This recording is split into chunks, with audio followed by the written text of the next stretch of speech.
Usually, when everybody hypes something up, that probably means it's pretty good. But this isn't always the case, as the internet is notorious for making the wrong things popular.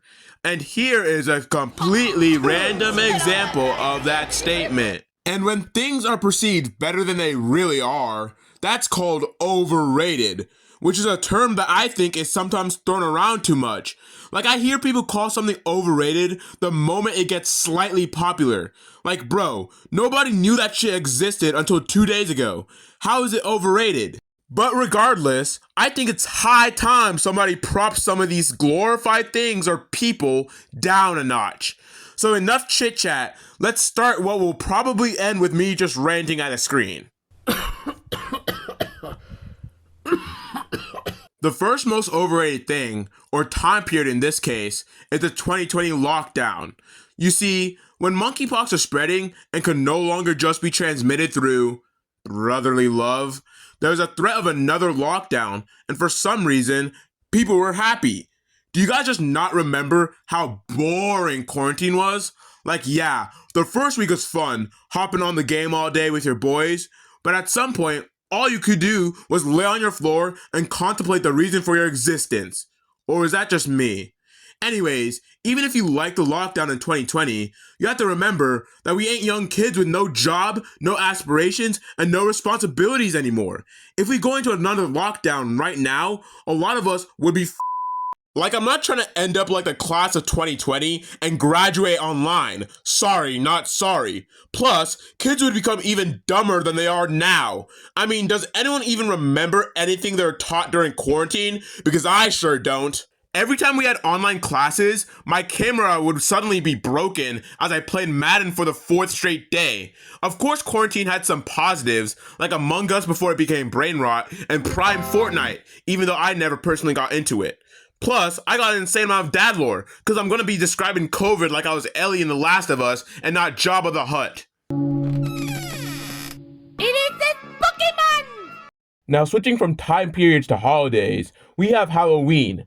This is because some people think it's better than Christmas, which is crazy, because every year people get excited for Halloween, and every year it's a bigger disappointment than I am to my dad.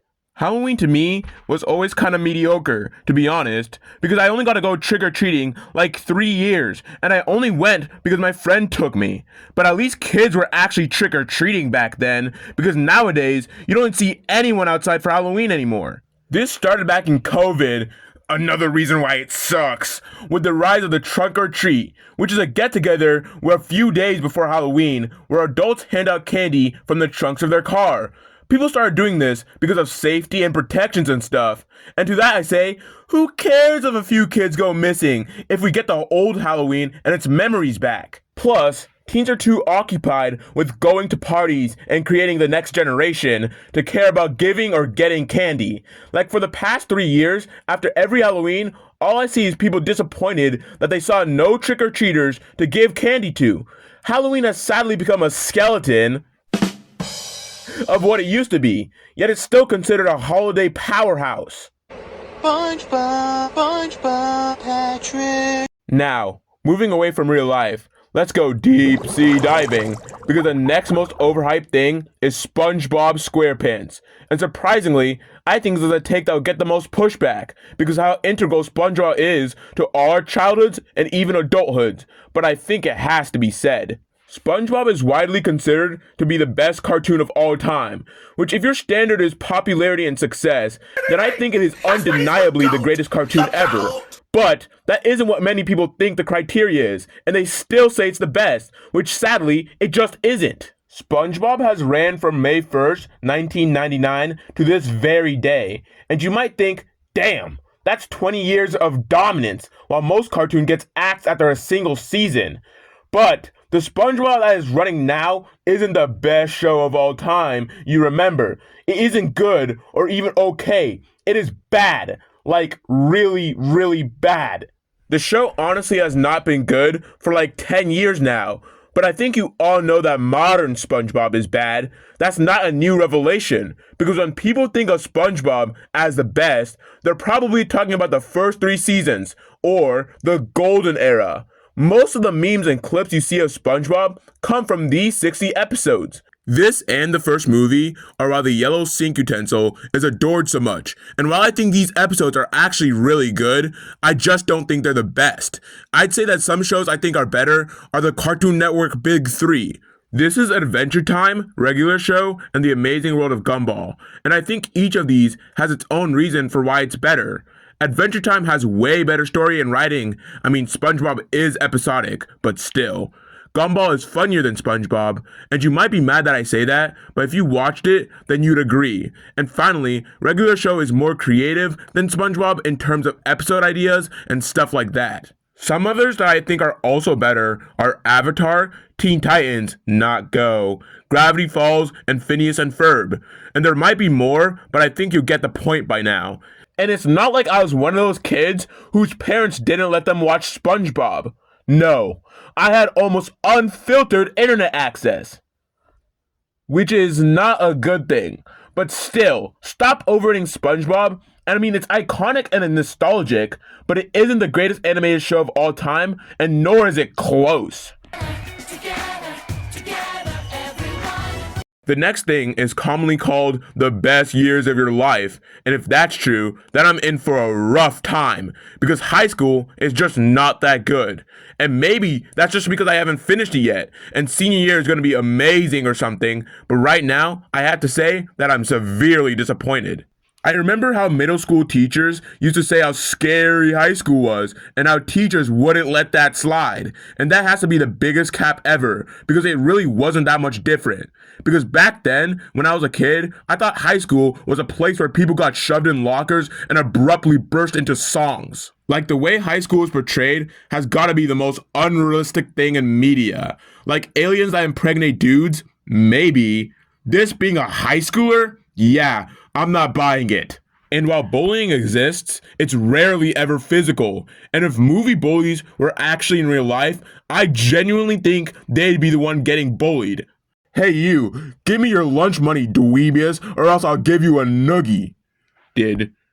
Did this guy just call me a dweebus? What the fuck type of an insult is that?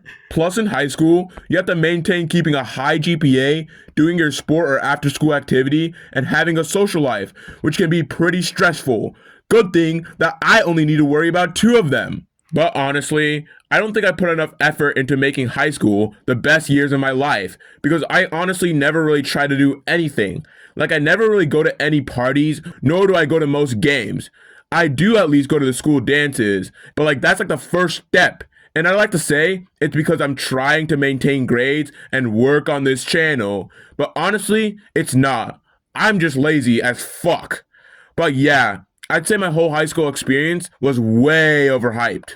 And before we move on, I just want to say, if you like the video, consider subscribing. My goal is to reach 500 subs at some point, and I'm currently around 220. Plus, I'm keeping track of all my OG subscribers for a video I'll do at some point. So if you subscribed, just comment subscribed so I can add you to the list. Next, we have the only military group that receives constant glaze, and that's the Spartans. Because holy shit, for way too long, they've been seen as the peak of masculinity and super giga chads that were 7'5". But this is not true. In reality, Spartans were average-heighted gay men, and they weren't even that much better at fighting than a random soldier of that time period. And most of the reason they are seen as they are today is due to straight-up propaganda from the Battle of Thermopylae. But the real reason I think they're overrated is because a while ago, there was a debate over if a Spartan could beat a modern-day soldier, and it was unanimous that the soldier would of course win if he had America's greatest treasure. But some people thought that without that, the soldier would lose, which is just wrong on so many levels. First of all, the soldier would easily take the armor advantage, as modern-day bulletproof vesting easily clears the iron plates of the past. The Spartan would be a better close-range fighter, due to being trained to kill since they first started walking and talking. For Sparta! Yeah, maybe my parents signing me up for the basketball team wasn't that bad, was it?